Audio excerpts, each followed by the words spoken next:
Hello everyone, আজকে আমি যাচ্ছিলাম গঙ্গারামপুরে। তো গঙ্গারামপুরে এসে রাত্রিবেলা বেরিয়ে পড়েছিলাম একটু ঠাকুর দেখতে যাওয়ার জন্য আশেপাশে।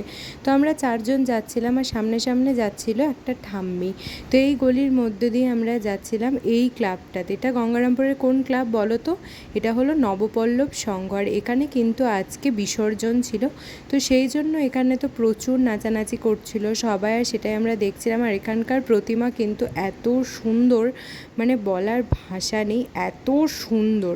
যাই হোক, ওখানে কিছুক্ষণ থাকার পর আমরা আবার ফাঁকা রাস্তা দিয়ে 3 জনে হাঁটতে হাঁটতে যাচ্ছিলাম আরেক জায়গায় ঠাকুর দেখতে যাওয়ার জন্য। তো এই জায়গাটা এসেছে। এই জায়গাটা কোন জায়গাটা বলো তো? এটা হলো গঙ্গারামপুর উচ্চ বিদ্যালয়। এখানকার থিমও কিন্তু ভীষণ সুন্দর ছিল, ভিতরে মানে খুবই সুন্দর। যাই হোক, তো চলো তোমরাও দেখো আমাদের সাথে। তো আমরা হেঁটে হেঁটে ভেতরে ঢুকে পড়লাম।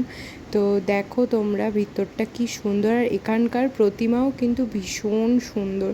যাই হোক, সেখানে ঠাকুর দেখে বেশ কিছু ছবি তুলে আমরা চলে যাই একটু মার্কেটের দিকে। তো এখানে এসে কলকাতা বাজারের পাশ দিয়ে রাস্তা দিয়ে আমরা যাচ্ছিলাম কসমো বাজারে কিছু কেনাকাটা করব আর কি কালেকশন আছে সেটা দেখার জন্য। তো ভেবেছিলাম আমি কিছু কিনবো, কিন্তু আমার আর কিছু কেনা হয়নি। কিনেছিল ওরা দুজন দুটো ব্যাগ নিয়ে এখন যাচ্ছি বাড়ির দিকে। তো চলো, দেখা হবে আবার একটা অন্য ব্লগে।